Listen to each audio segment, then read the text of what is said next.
Hi, I'm Jeremy, and today I'm going to take a look at the 16th game in my Spiel Jahres series. And the Spiel Jahres is the German Game of the Year award. That's generally awards the best family game released during a given year in Germany.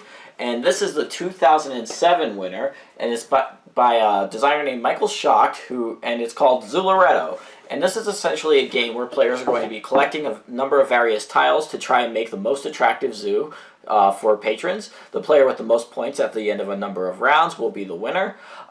It plays from 2 to 5 players in about 45 minutes or so, and the box says ages 8 or up, and that seems about right to me. I'll take a moment to show you how the game plays, and then I'll come back and let you know what I think about it. In Zooloretto, players are going to be collecting a set of animal tiles and attraction tiles, so things such as souvenir stands, to add to a zoo board that they will have at the start of the game. Each player is going to start with 2 money, and I've put some animal tiles on each player's board just to simulate what the game might look like after a round or so.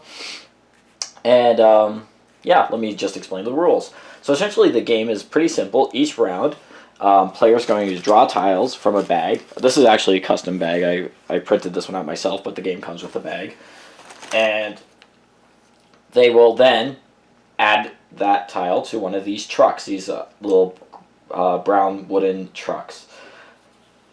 Then it would be the next player's turn. Now the next player can either choose to take this truck, and once you take one truck, you're out of the rest of the round, or they could choose to add or to draw another tile. So let's say that they would want to choose to draw another tile. So here they get a camel. They would add that to any truck. They could even add it to the existing truck. You can see each animal, or each truck rather, could hold up to 3 tiles. So the next player would go, for example, and they see that they get a monkey. They might put that with the leopard there. And this will keep going around. Here's another camel. Maybe that player will put that over here. You don't want to give other players the advantage of having the ability to collect multiple animals generally. Here, let's say this player puts it with this. And then, let's say it's back to this player, and on their turn, they might choose to take these animals. Immediately, what they'll have to do is add them to their zoo. So they could do that by just placing the tiles, as you can see here.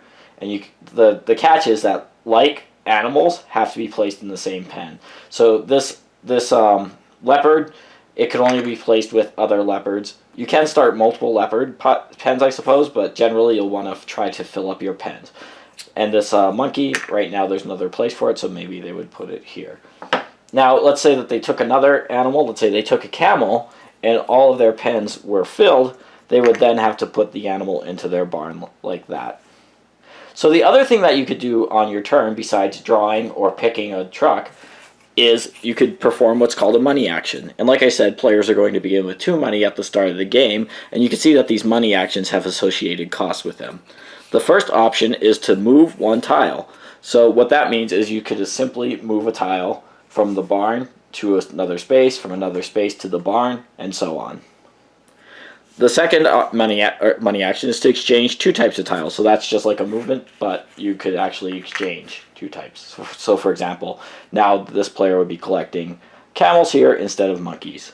The third option would be to purchase 1 tile, and this costs 2 money. 1 goes to the other player you're purchasing from. So let's say this player here wanted that monkey. They would spend their 2 money. 1 goes to this player, 1 goes to the bank, and then they would get to take that monkey immediately. And that's something that you cannot block. If it's available in your barn, it's up for purchase. And then the last option is to spend 3 money to expand your zoo. The game comes with these zoo expansion tiles, and you can see the cost here is 3 money. And when you buy them, you just take them and you add them to the side of your player board like that. And this will just give you another pen that you could place another type of animals in, and it will also give you another space for an attraction. So those are the money actions. So the game is just going to go with players accumulating different types of animals, adding them to their zoo, and then ideally only taking animals that they have space in their zoo for. Something that I should mention, which actually happened right here, is that you notice that certain ones of these animals, not everyone, so these 2 leopards, for example, have male and female symbols on them. If ever placed in the same pen, you have a male animal and a female animal of the same species, immediately they will generate a baby. So the game comes with these little baby tokens. So here's a cute little baby leopard. And that will get placed into that pen. And that will only happen if there is still space within your pen. Otherwise, they won't have a baby. The baby will never go to your barn. So this game will just keep going like that, with players collecting various tiles until the bag runs out. Once the bag runs out, there's going to be a set of 15 tiles that you've set aside at the beginning of the game. You'll finish out the current round by using those tiles, and then there will be a scoring. Okay, so here we have an example of what might be one player's endgame scoring situation. And essentially what players will do is that they will score points for completed or nearly completed pens. One thing that I did not mention, actually two things I did not mention, is first of all, there are tiles that have a coin depicted on them, such as this. And if you take that from a truck, you'll simply use that as an additional coin. Second of all, you could get additional coins by completing a section. When this player completed this section of leopards, they would get one additional coin, as depicted on here. Similarly, they would get another coin for completing this section of elephants. You do not have to complete the attraction section, just the pen section for the animals.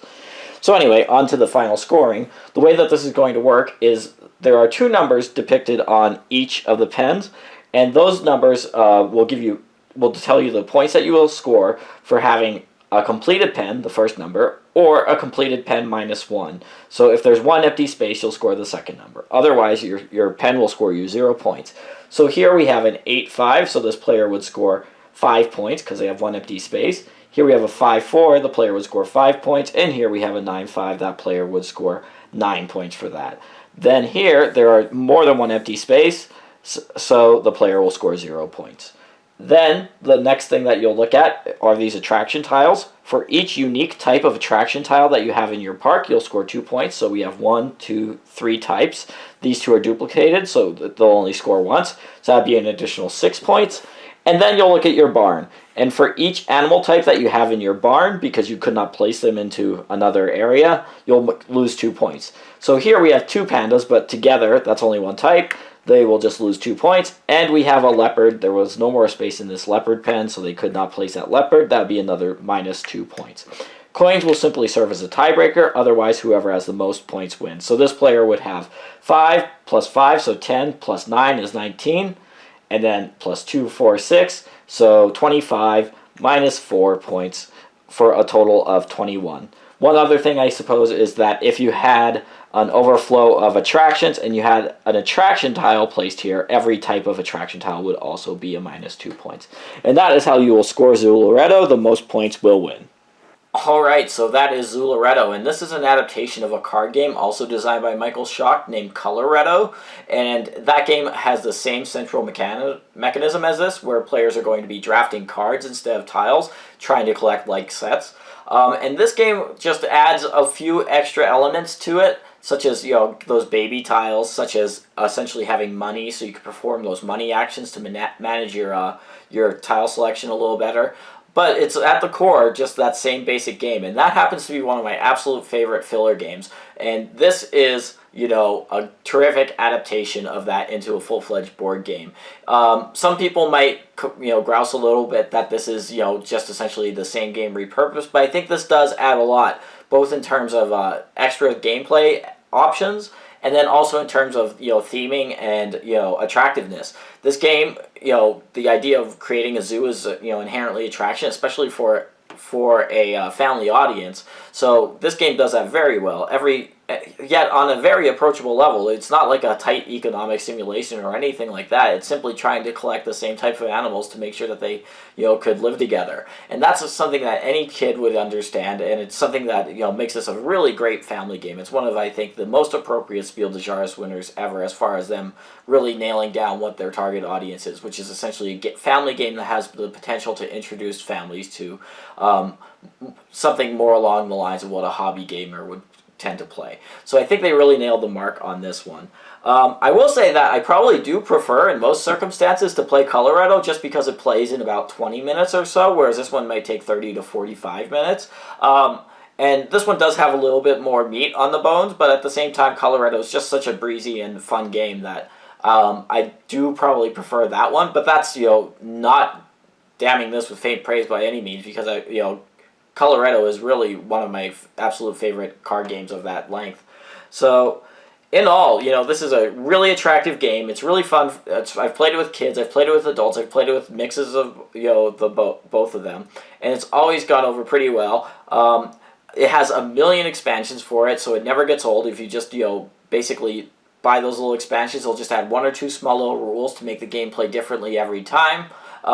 And that's a great feature as well. You probably don't want to play with too many of those expansions at once. The game gets a little bit convoluted at that point. But if just by itself, even it's a really terrific family game. One of the, I think, most appropriate winners for the Spiel des Jahres award, and that is Zooloretto.